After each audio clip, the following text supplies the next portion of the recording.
welcome back to the last episode in Season 1 of my NASCAR Thunder 2004 career mode. I'd like to apologize for my conduct in the last episode. I'd like to think of myself as a man of faith, as there's a drive to deep left field by Castellanos. Now to make it a 4-0 ball game. Yeah, I was a little angry. We've had a pretty successful season. Yeah, you know, may as well just kind of ride it out. We're going to take our best equipment available, except for the engine. For the body, we'll take our best body available, 58 car rating. Let's go ahead. Let's get into it. Alright, so here we go for qualifying. I know this is the banked Homestead, so at least it's not the flat one. Going into this season, the main thing I wanted to have is the 3 main shop editions. We got all of them, plus we almost got another one done. As for the equipment, started rolling out some good stuff towards the end of Season 1, which is good. You know, I am hopeful for next year. I do think we'll be able to compete, and that's more than I could say after this year. Like you said, we'll get up there. 27th, I'll take it. Let's go ahead. Let's just get into the race. Hopefully we get a finish that puts us in the 60th prestige for these sponsorships. Welcome to the Homestead-Miami Speedway for today's NASCAR Winston Cup race, the Ford 400. Barney, with this being a fairly new racetrack, these drivers don't have the notes to look back on like they do at other racetracks. What do you think we'll see in this one? Well, Joe, this track has changed a lot this year. It's still wide, but they've added banking to the turns. Used to be very flat here, so these drivers probably will spend the first few laps getting accustomed to the new design. Sterling Marlin has a solid top 10 spot in the standings so far. Yeah, he needs to focus on this race. A poor finish can quickly bounce you out of the top 10, but a win can gain you several positions, might even put you in the top 5. We'll see what happens. Casey Mears can't seem to find the right setups for his qualifying runs this year. Yeah, that can really be a huge letdown for your self-confidence as a driver. You know you're a good driver, you have a strong car, but it just seems that nothing ever goes your way in qualifying. Makes it tougher to focus on the job at hand come race day. The 82 car is causing a lot of problems for Ken Schrader. Quite honestly, I think his driving has gotten a little out of control. It's one thing to be out there driving aggressively and fighting for position, but he's gone over the line as of late.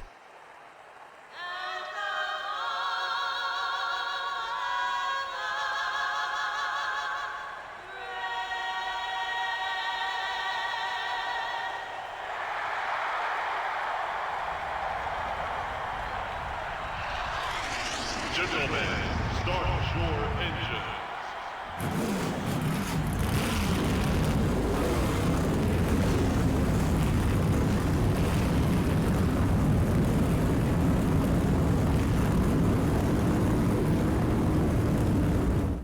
Alright, everybody.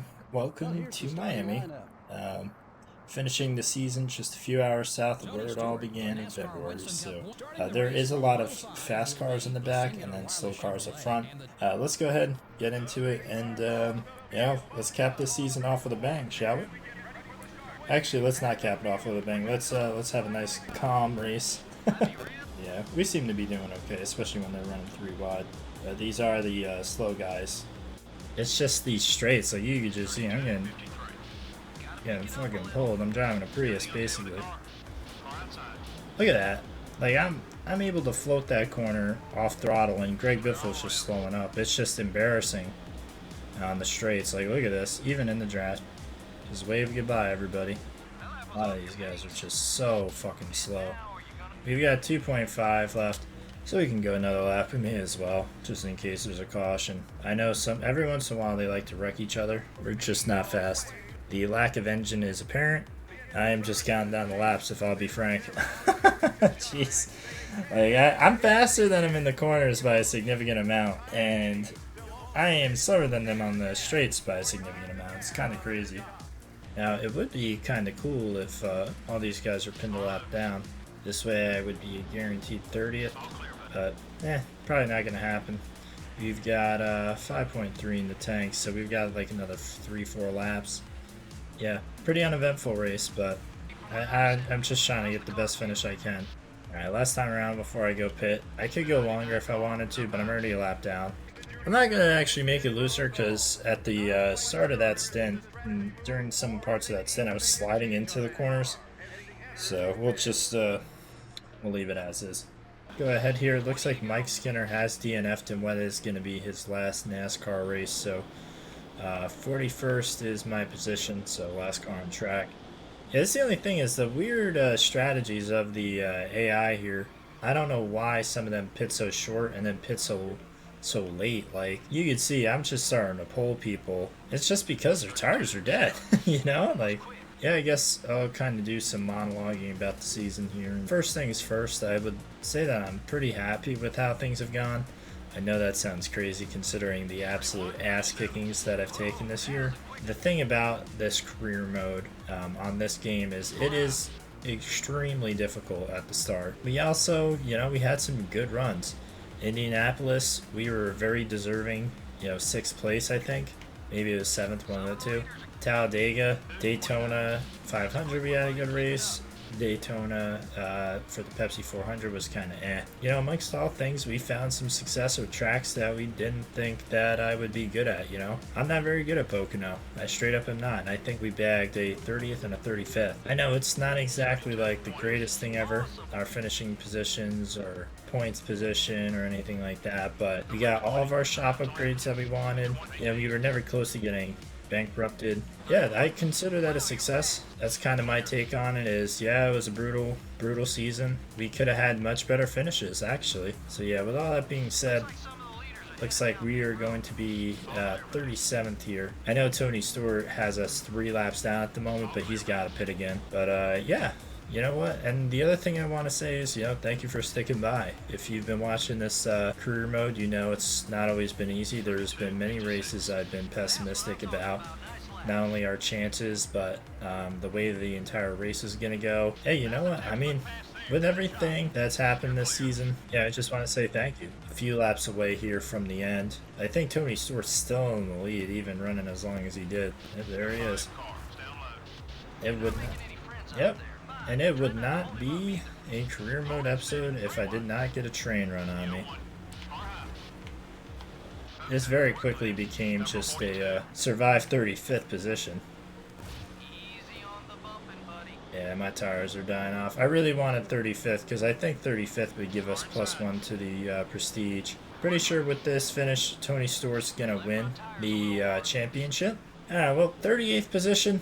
Not the worst. Certainly could have been better with a better engine.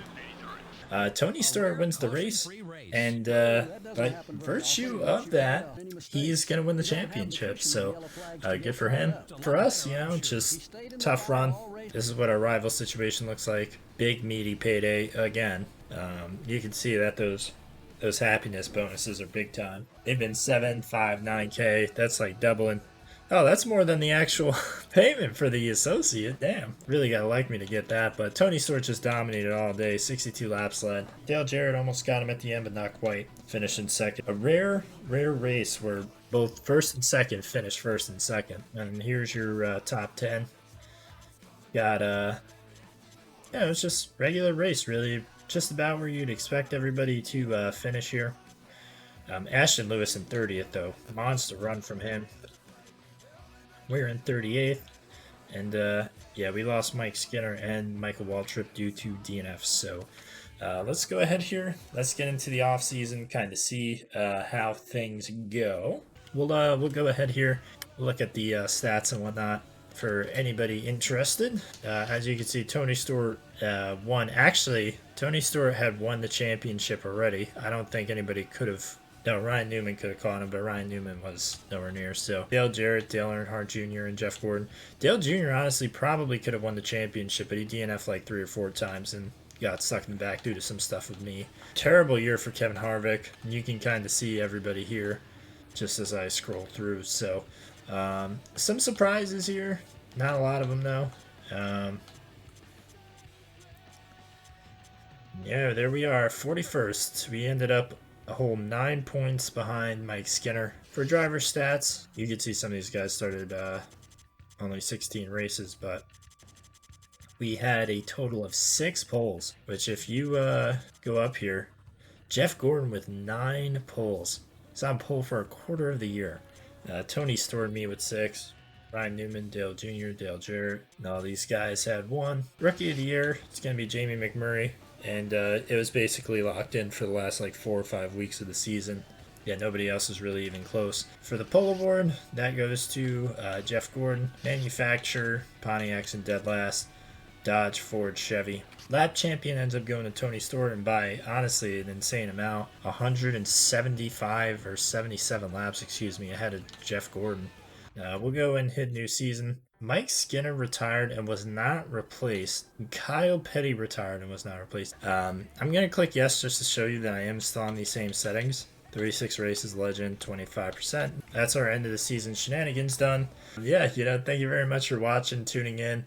If you have any suggestions, please comment them down below. Like, subscribe, all that fun stuff. And as for today, thank you very much for watching. Hope you have a great rest of your day, and goodbye for now.